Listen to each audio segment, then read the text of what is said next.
네, 이번 시간부터는 무선설비 기사 시험 과목 중에 안테나 엔지니어링 과목에 대해서 알아보도록 하겠습니다. 이 안테나 엔지니어링 과목은 무선설비 기사의 5개 과목 중 제3 과목에 해당되며 안테나 엔지니어링이 무선설비 기사에서 가장 포괄적이고 다양한 내용으로 구성이 되어 있다.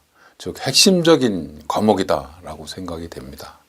왜 그러냐면 무선설비라는 것이 송수신기 간에 무선을 통해서 데이터를 전송하는 이런 시스템을 무선설비라고 하거든요. 어떤 식으로 구성이 되어 있냐면 송신 측이 있어요. 그래서 본격적인 무선설비 안테나 그 내용을 다루기 전에 이게 어떤 식으로 구성이 되어 있는지를 알아보면 아마 공부하는 데 좀 도움이 될 것 같아서 전체적인 시스템, 이 과목의 흐름을 설명을 드리고 본격적으로 하도록 하겠습니다. 송수신기 간에 이 데이터를 전송하는데 무선으로 보내는 거잖아요. 무선으로 구성이 어떻게 되어 있어요? 무전기가 있어야 됩니다. 그죠? 무전기. 송신무전기, 수신무전기가 있어야 돼요. 수신기죠. 이런 기기가 있어야 되고 어떻게 보내려면 안테나를 통해서 보내는 거죠. 송신 안테나, 수신 안테나. 여기간에 전파를 통해서 가는데 송신기하고 안테나하고 연결해주는 이것을 무엇이라고 하냐면 급전선이라고 그러죠. 급전선. 여기도 마찬가지로 연결해주는 급전선이 있습니다. 안테나 엔지니어링 과목은 어떤 과목으로 무선설비 기사 중에 이게 여기에서 이루어지는 것이 다 무선설비 기사 시험이거든요. 근데 안테나 엔지니어링에서 다루는 분야는 어느 분야냐면 이 무전기를 제외하고 안테나와 무전기를 연결하는 급전선 요 부분, 그 다음에 안테나 부분, 안테나와 안테나 사이에 전파가 전파되는 이 부분, 이 전파의 전파죠. 이 부분을 다루고 있어요. 굉장히 포괄적입니다. 즉 무전기 부분, 송신기와 수신기의 무전기 부분을 빼고 나머지 부분은 전부 다 다룬다라고 생각을 하시면 돼요. 송수신기도 일부를 다루고 있어요. 어디? 전자파 장애 부분에서 일부를 다루고 있어요. 그래서 전체적인 무선 설비 시스템의 전체를 포괄하고 있다라고 생각하시면 돼요. 그래서 이 과목에서 다루게 될 여러분들이 어떤 내용인가를 보시면 여기 제가 미리 준비를 해놨는데요. 이렇게 돼 있어요. 전파 이론. 전파가 어떻게 발생이 되고 전파 이론에는 어떤 이론들이 있는지 이론적인 부분. 그 다음에 급전선하고 안테나하고 연결하는 이 부분, 전자파 장애 부분, 안테나 종류 부분. 이 4가지 과목으로 체계가 구성이 되어 있는데요. 여기에서는 각각 어떤 식으로 구성이 되려면 전파 이론에서는 총 20문제잖아요. 우리가 20문항인데 20문항 중에 전파 이론 1장에서 다루게 될 전파 이론에서는 많이 출제가 돼요. 4 내지 8문제. 굉장히 많은 비중을 가지고 출제가 되고 있죠.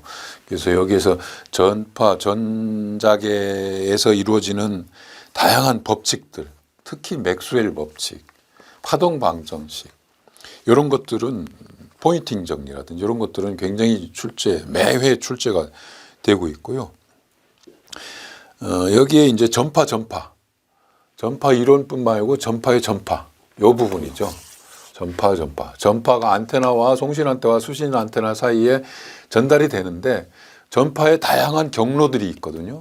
지상파, 전리층파, 대륙권파 그런 전파의 경로상에서 이루어지는 어떤 특성들 이런 것들이 출제가 되고요. 그 다음에 이제 급전선 제2장에서 다루게 되는 급전선하고 안테나 공학인데요. 급전선이라는 게 뭡니까? 무전기하고 안테나하고 연결해주는 이 이 피드라고 그러죠. 선을 얘기하는데 급전선의 개념, 종류, 급전 방식, 그다음에 임피던스 매칭 이런 것들이 굉장히 중요하게 다뤄지고 있죠. 급전선 분야에서는 이 과정, 급전선하고 안테나 합쳐가지고 총 7 내지 9 문항 굉장히 많죠. 급전선 분야에서는 한 3 내지 4 문항 정도 되고요. 나머지는 4 내지 5 문항 정도는 이쪽 안테나 공학 이론 분야에서 출제가 됩니다. 전자파 장애 분야는 어떤 설비나 모든 장비, 이 장비 자체에서 전자파가 막 나오게 되는데 이 전자파로 인해서 인체에 해로운 영향을 미치기 때문에 그것에 대한 내용들, 어떻게 하면 전자파를 덜 나오게 할 것인가, 어떻게 하면 차폐를 시킬 것인가, 이런 거에 대해서 출제가 되는데 통상 1 내지 3문항 정도 출제가 돼요. 꼭 한 문제 정도는 출제가 된다라고 생각을 합니다. 전자파 차폐 분야 쪽에서 많이 출제가 되더라고요. 이렇게 생각을 하시면 되고, 그래 가볍게 넘어가면 될 것 같고요.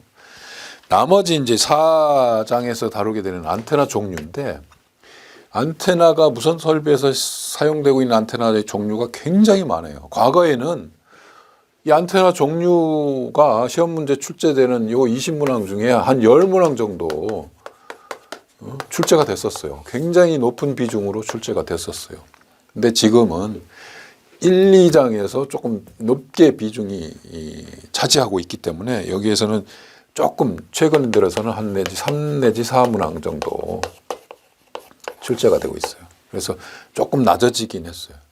굉장히 안테나 종류가 많고 뭐 다뤄야 될 부분들이 많이 있습니다. 이 전체적으로 이렇게 구성이 되는데 안테나 엔지니어링 분야는 점수 따기가 굉장히 어떤 면에서는 쉽기도 하고 어렵기도 해요. 그게 무슨 말이냐면 거의 다 암기 과목이에요. 암기. 암기할 것이 굉장히 많다는 얘기죠. 그래서 여러분들이 암기만 하면 쉽게 점수를 받을 수 있어요. 다른 과목보다는. 그래서 열심히 저희가 이제 제시해주는 교재에서도 제시하고 제가 강조해낸 부분들은 꼭 정리를 해서 암기를 하면 고득점을 받을 수가 있다. 굉장히 포괄적이다. 그래 공부할 것이 다른 과목에서 우선 많습니다. 이런 거를 여러분들이 좀 염두에 주시고 공부를 해주시면 좋겠다. 그래서 본격적으로 안테나 엔지니어링 과목이 어떤 식으로 구성이 돼 있고 이제 세부 내용은 어떤 것인지 한번 쭉 보자. 첫 번째 장에서 다뤄야 될 것이 이제 전파의 이론이죠. 전파 이론. 4 내지 8문항이 출제가 되는데요. 그만큼 중요합니다. 몇 가지 공식하고 몇 가지 이론만 외우면 돼요. 여기에서는 키포인트는 암기, 공식 외우는 것이 키포인트다. 자, 전자파는 뭐냐, 전파는 뭐냐부터 시작이 되거든요. 전파가 생기는 것은 전기가 흐르기 때문에 전파가 생기는 거죠. 전기는 어떻게 발생됩니까? 모든 물질을 분해하다 보면 원자까지 나가고요. 원자를 더 분해하다 보면 양성자와 중성자, 전자로 구분이 되죠. 전자가 뭐예요? 양성자, 전자가. 전하를 띤 물질, 전하를 띤 물질을 전하라, 플러스 전하, 마이너스 전하라고 그러죠. 전기적인 성질을 띤 물질이라고 그래요. 이 전기적인 전하의 물질 속에 두 개의 작용하는 힘을 우리는 쿨롬의 법칙에 의해서 말해놨죠. 플러스에서는 전기가 나가, 전하가 이렇게 발산이 돼요. 나가요. 마이너스로 흘러 들어가죠. 이렇게 들어가는 거죠. 두 힘이 가까이 있으면 이게 전류가 이렇게 흘러요. 이렇게 흐르죠. 이렇게 흘러가. 이것이 이제 기본적인 원리죠. 이 원리부터 이제 출발하게 된다 이거죠. 원리부터 출발해서 전하가 나오는데 전파 이론에서 시험에 출제되는 것이 뭐가 있냐면 암페어 법칙이 있습니다.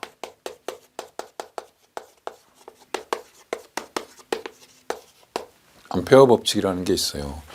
이 암페어 법칙은 뭐냐면 암페어 주의 적분 법칙이다라고 얘기하기도 하는데 전류와 자기장의 관계. 무슨 관계냐면 양적인 관계예요. 양적인 관계. 전류가 얼마를 흐를 때, 회로에 전류가 흐를 때 자기장이 얼마나 생기느냐, 이거의 양적인 관계다라는 거죠. 즉 이런 거예요. 폐회로가 있으면 자개가 흐르는 폐회로가 있다고 그래요. 자개는 N극, S극에서 이렇게 흐르잖아요. N극에서 나와서 S극으로 이렇게 흘러가잖아요. 뭐 예를 들어 자개. 그것을 자개라고 그래요. 자개. 마그네틱 필드라고 그러죠. 자기장이 미치는 이 범위를 자개라고 그러거든요. 자개. 이 자개라는 것은 이렇게 흐른다는 거예요. 이 자개가 있으면 이 자개 주변에 전개가 흐르게 되거든요. 자개와 전류의 양인데 폐회로에서 자개가 이렇게 흐른다고 그래요. N에서 S로 나와서 이렇게 흐르는 회로가 있다고 그래요. 폐회로예요. 폐회로.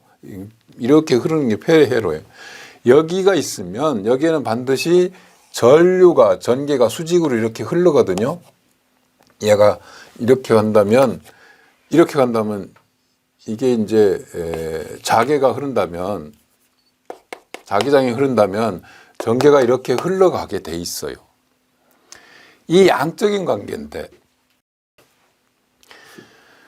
자기장이 폐회로에서 자기장이 흐른다면 이 자기장의 총량을 합하면 수학적으로 치면 공식을 따지면 폐회로에서 이게 폐회로거든요. 폐회로에서 자기장이 흐르는 양을 총량을 적분하면 이 자기장의 총 흐르는 양은 뭐와 같냐면 여기에 흐르는 전류 I와 같다. I의 총량과 같다. 총량은 시그마로 이렇게 표시하죠. 이것이 암페어의 양적인 관계, 전류와 자기장의 관계예요. 즉 전류가 많이 흐르면 자개가 많으면 전류가 많이 흐른다. 거꾸로 하면 반대로 전류가 많이 흐르면 자개가 많이 생긴다라는 것이 암페어의 법칙이죠. 이런 공식에 의해서 암페어의 법칙. 암페어 법칙이 두 가지인데요. 주해 적분 법칙이 있고요. 적분 법칙. 아까 얘기했던 폐회로에서의 선적분하면 이게 모든 전류의 합과 같다라는 것이고요. 이게 이제 적분법, 미분으로도 쓸 수 있어요. 미분 형식으로도. 컬이라고 해서 하면 J, 이게 이제 전류라고 해서 이게 전류하고 같은 전류 밀도인데요. 전류 밀도라는 것은 전류의 총량을 합친 것이 단위 면적당 총량을 합친 것이 J잖아요. 밀도잖아요. 그러니까 이거하고 똑같은 거예요. 이 미분 형식으로 적분형, 미분형 이런 식으로 표현이 가능해요. 똑같은 거예요. 이게 안테나의 주의 적분 법칙이고요. 암페어의. 암페어의 법칙 또 하나가 있는데 오론라사의 법칙이 있어요.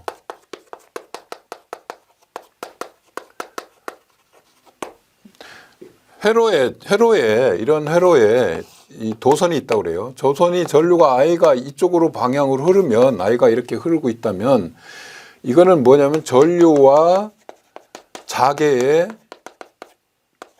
방향에 대해서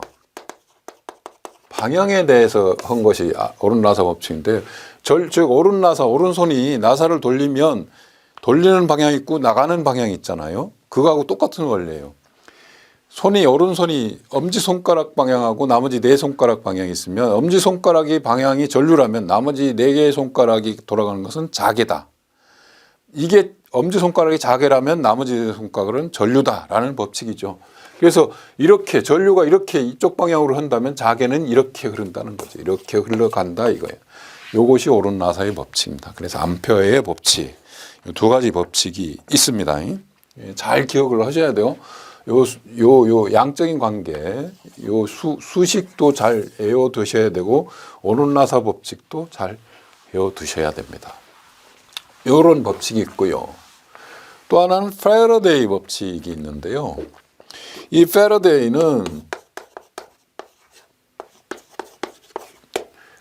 법칙은 무슨 법칙이냐면 유기되는 기전력의 양이에요. 유기되는 기전력. 즉 전압의 양을 나타내는 것이에요. 전력의 양이 전압의 양을 나타내는 건데 얘는 어떤 거냐면 우리가 전자석을 보면 이렇게 코일을 감아놓고 여기 이제 계측기를 달아놓는다고 치면 자석을 막대 자석을 이렇게 N극 S극을 넣었다 뺐다 이렇게 반복을 하면 이렇게 전기가 생기거든요. 이 전기가 생겨요. 이 전기에 생기는 양 넣었다 뺐다 막 코일에다 해보니까 전기가 생기더라. 이것이 패러데이 법칙이에요. 생기는 양은 어떠냐면 넣었다 뺐다 하는 것을 즉 시간적으로 변화시키는 것. dt분의 d 이게 뭐냐면 막 짧은 시간 동안에 왔다 갔다 한다는 얘기거든요. 이를 해보면 이 푸사이라고 표현을 했는데 사실은 이게 어떻게 보면 뭡니까? 그 전류의 자속 밀도죠. 자속 밀도. 자속을 막 변화시킨 거예요. 자속이 왔다 갔다 한 거예요. 자속 밀도. 나중에 나오는데 이제 B로 표현할 거예요. 지금은 푸사이지만. 즉, 이 자속을 왔다 갔다 막 해보면 전압이 생기더라. 이거 패러데이 법칙이에요. 이걸로 인해서 나중에 이제 안테나의 원리도 나오고 막 그러거든요. 렌츠의 법칙은 뭐냐면, 렌츠의 법칙이라는 게 있는데요. 이렇게 왔다 갔다 할 때 전기가 생기는데 그 생기는 방향을 얘는 방향을 표시해 주는 거예요. 어떤 방향이냐면 원래의 흐름을 방해하는 방향으로 생기더라. 즉 마이너스 방향으로 생기더라. 이거예요. 이거 패러데이 렌츠를 합쳐서 이렇게 표현을 하죠. 이렇게 생기더라. 그래서 패러데이 법칙은 전기가 생기는 유도되는 전압이 생기는 것이고 렌츠는 방향을 나타내는 것이다.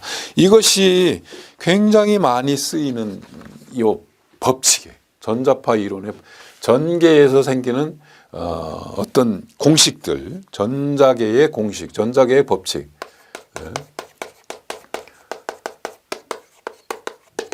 네, 잘 기억하세요. 암페어의 법칙.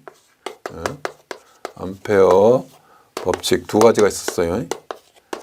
주해적분 법칙, 아우론라사의 법칙. 그 다음에 패러데이. 유도제는 전압. 그 다음에 렌츠. 마이너스 방향이다. 이것을 잘 기억을 해 주시면 좋을 것 같고요. 또 하나.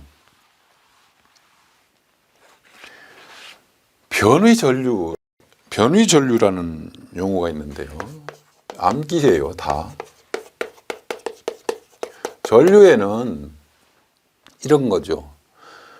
이 회로가 유선이 있으면 선이 있고 여기에 기전력을 걸어주면 이게 I가 흐르잖아요. 전류가 흐르잖아요. 이 도체에 흐르는 전류예요. 도체에 이렇게 당연히 전기를 걸어주면 전기가 흐르게 돼 있어요. 그걸 뭐라고 얘기하냐면 도전류라고 해요.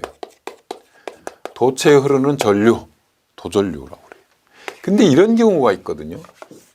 이렇게 극판이 있고 이렇게 떨어뜨려 놔서 기전력을 걸어주면 여기는 분명히 물리적으로 떨어져 있어요.